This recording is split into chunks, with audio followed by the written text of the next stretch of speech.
some point. Was working so well for Xander today? I think just his approach or attitude, I'd say that word delicately, if that's the right way to say it, because, I mean, the kid's attitude, he's about as enjoyable to be around as anyone I've ever coached on game day and not on game day or out of uniform. But he wasn't happy he came out of the game as early as he did last week. And, you know, we're all teammates, but we got different roles. So coaches go with decisions, and when players get their opportunity, they got to go out there and compete. And, man, obviously we owe a lot to Stom and to Beam. But I would say out of the three guys, the one guy that showed right out of the gate that he was going to throw that thing with conviction and he was going to hunt down strike one was Xander. And he didn't want anyone taking the ball out of his hand. And I'm glad we won the game, because an answer I would have had to make in here, if it doesn't go our way, is why'd you take that guy out of the game? He was rolling along pretty good. And, you know, he hadn't been to the seventh inning yet, and we're really, really confident in those guys that were down there, including Kirby, and it could have even been guys after that. So a good team win and a phenomenal outing by him. Tony, with Vanderbilt winning today, how does it feel to achieve that first goal this season? Yeah, I mean, that's a lot to take in. That's very difficult to do. Congrats to anybody in this league that finished with a winning record. It ain't easy. And I think one thing that's reflected with this week in Hoover is if you can finish in the top four, you've set yourself up, you know, pretty nicely. And Arkansas and A&M have done that. And obviously Kentucky had a phenomenal year. And it's kind of weird how it worked out. I remember driving back from South Carolina, and we finished, you know, in first place in the division, 21, I think, because Kentucky beat Vanderbilt. And then, you know, you come to the park today, and we were hoping, you know, Lefty could stick it on Kentucky, because he threw very well against us. You know, he was really good against us last week. And, of course, we got to do our job and win the game. And I'm proud of our guys. There wasn't a lot of chatter about any of that stuff going on. I didn't hear any scores or anything going like that. The guys were just focused on the task at hand.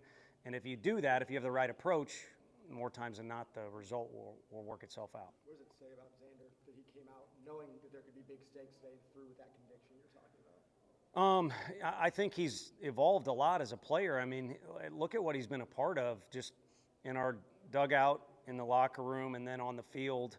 And then, you know, he's been asked to do more and more as each day or year has gone by for him. And he's shown consistent improvement. And it says a lot about, you know, his work ethic and his character.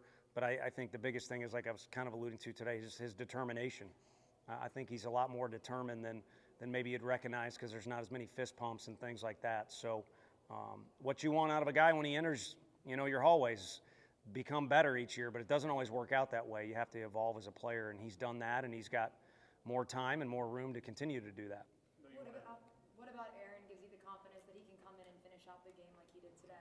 I think the biggest thing is you want to know the guy wants to be out there, and I think he's dying to be out there. And just to peel back the curtain, we were going to go to Kirby, and he came down the end of the dugout and kind of gave it the devil eyes. Like, if you take me out, you're going to have to buy new tires. So we let him roll with it. And, you know, he's not the only one, but it's a lot of times he's out there, you almost have to calm him down. So that's the biggest thing. And then he's one of a handful of guys that I think his stuff is different than the others, but which is nice. We've got a lot of guys that kind of complement each other. But just like Banky in a big situation last night, they got the stuff and the willingness to be out there that you trust them. And now, because of last year, those spots we put him in, he can say he's been in about every spot you can imagine, including, I mean, that K-State game was as hyped up as any game we had played to that point, and he started that game. So, valuable pitcher, and I like coaching that dude. I like being on that team, on the team with that guy. I know you want to enjoy this one, but kind of different phase of the season coming up. How Yeah. do you change your approach or mindset, if any, kind of heading to the tournament? Yeah, I think we talked out there a little bit. We want to wait and see when we're supposed to play on Wednesday, and you always want to compete when you step on the field, but we want to manage it the right way. We're kind of, you know, in a different spot than we were last year for sure, and then this year is unique unto its own. And I guess what I'm getting at is we've already met as a coaching staff, and there's certain things we want to make sure we accomplish while we're there. And so you'd like to win, but we'd also like to check those boxes. Tony, talk about the relationship with the fans and what they mean to you guys, especially here at home when we come out here to Lindsey Nelson. Yeah, I mean, it was a weekend where you could tell there was a difference being made by the fans, especially the first two games.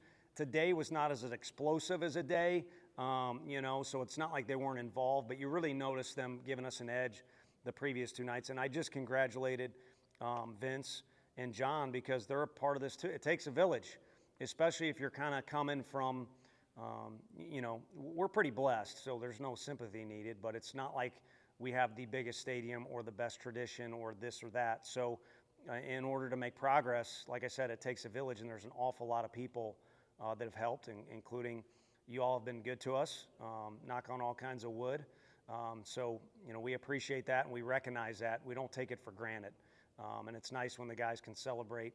It was kind of awkward. They went in the lounge, and then they went back out there, but it was nice, and we'll see them in Hoover. I mean, the fan bases in Hoover kind of stand out a little bit. They all go down there. They all talk smack, and there's a bunch of them because it's the SEC, but there are about 3 or 4 that tend to have more people than others, and I'm proud that we're in that group. How do you keep the eye on the prize so you don't have an early exit from Hoover? I don't know, to be honest with you. I'm kind of worn out. I think the eye on the prize is for 24 hours, let these guys be kids, and then, again, when you finish in the top 4, it's a little easier to manage the situation. But this has been a group that's, according to Drew Gilbert, which is crazy for him to use the word mature, he said when he watches this team, they seem more mature and, kind of keep tunnel vision on what the next thing is in front of them. So I think it's just that. So you get 24 hours to do that stuff, and then if you're packing, you're packing. If we're practicing down there, you practice, and then we don't know our opponent, so, just be ready for whatever our next task is. How important was the status going into the week? So he threw out here, and it's been a question asked frequently, and he's had to, if he's at 100% or at his best, there would have been a time we would have utilized him this week, but we want to proceed. I don't want to say with caution, but with proper sequence, and I think he's anxious and tired of being held back, even though he may or may not be at 100%. So he'll pitch for us at some point. I think the key for him and also our team to recognize is he's not coming to save the day. Right now, we've got a really good group we trust. There's even some guys you could say they're probably thinking they're underutilized. So when he gets into the mix, he's not going to be built up to start or anything crazy. We're looking for, 5, maybe 6 outs a week that can, support our staff if he's called on to do so. And I think he'll be ready to do that. I know he's anxious to do that. How important was it for Fargo to have some success going into the tournament? Good, but he believes in himself, and we do too. And those guys, again, to peel back the curtain maybe more than I should, we'll visit with them, and they shouldn't feel like the frequent changes come because they did something wrong, so we're trying some other guy. It's we have the flexibility to go into a game. If we really wanted to, we had the flexibility, if the DH spot gets 4 at-bats, to do 4 different guys just because one's a bunt situation, and then one we need the ball put in play, and one it's a leadoff. We're looking for a guy just to get on base. But he's got gifted hands, and the one thing about today, whether he would have got good feedback or not, because the first ball he drove well and it got caught, he was moving a lot slower today instead of running at the thing. And Blake Burke hits that home run last night just with a good, easy swing, and it'll be on me to follow through on it. Those guys need video clips of that to see that pace is baseball speed.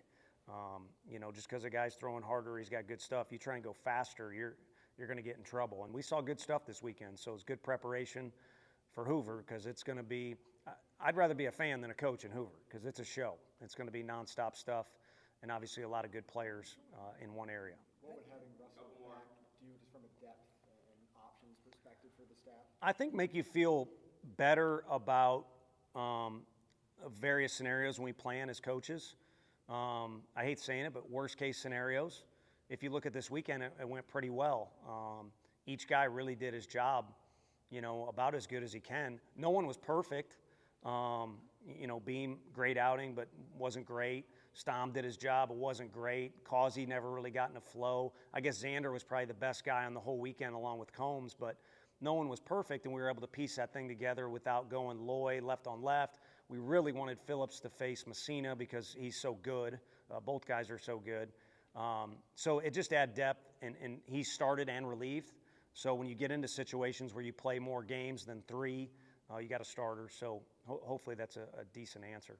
How do you handle that juggle of wanting to win in Hoover versus getting guys innings and ABs before the regional play gets going? Yeah, I caution to say it like this, but it's kind of like certain games we play in the middle of the year, and maybe like opening weekend. We talked about, you really want to go down there and win on opening day, but you got to come out of there with 2 wins. And along the way, your starters are only built up to a certain pitch count. So you kind of got this mapping out scheme of we want to do this, and Bradkey's starting, but we also want to use a guy on the infield in this situation, get Dean some reps. So I think it's possible to scheme and check some boxes and still go compete. If again, I'll use that Dallas tournament. A.J. Russell, speaking of him, he was frustrated we took him out, but he kind of hit his pitch count limit. So if you're scheming ahead of time, whether it's pitch counts or making sure a guy gets an outing or an at-bat, at no point should that guy or you not be pushing forward to win the ball game. But I think you can do both, and because it's not a do-or-die tournament, fortunately, because our guys having some success, I think you can do that.